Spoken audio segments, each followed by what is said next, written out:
श्री स्वामी समर्थ चोळप्पाच्या मुलांबरोबर गोट्या खेळत होते.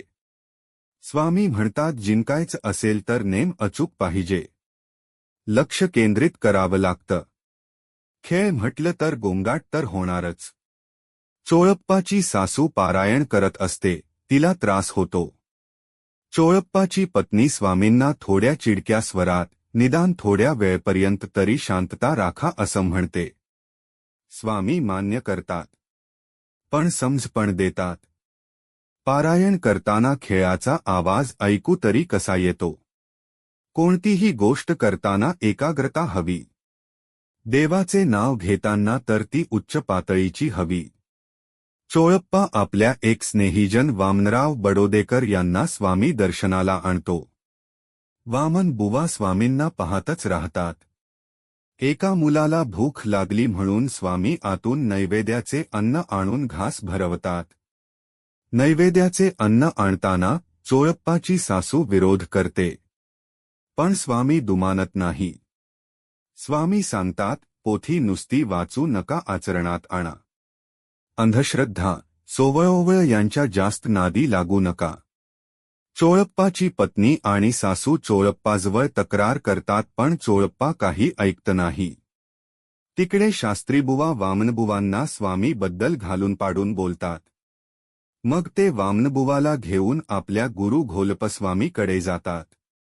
घोलपस्वामी मुठभर मातीला सोन्याच्या नाण्यात बदलून चमत्कार दाखवतात. वामनबुवा चमत्काराला दुमानत नाही. उलट ते घोलपस्वामींना आपल्या गुरु स्वामी समर्थाबद्दल सांगतात. घोलपस्वामी सोन्याचं लालूच देऊन आपला शिष्य करू असं पाहतात.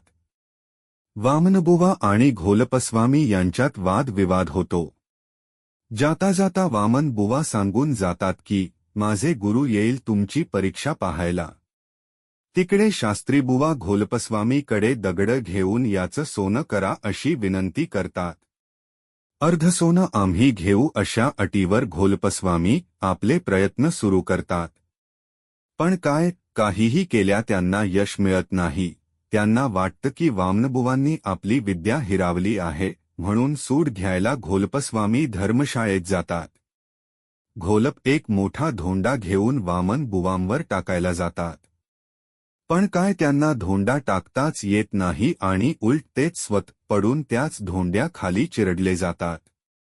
धोंड्याच्या आवाजांनी वामन बुवा जागे होतात. त्यांना लगेचच सर्व प्रकरण कळते. ते मनोमन स्वामींना आपले रक्षण केल्याबद्दल धन्यवाद देतात. काही वेळाने घोलप जागे होतात. त्यांना स्वामींच्या सामर्थ्याची प्रचिती येते. ते शरणागती पत्करून स्वामींना भेटतात.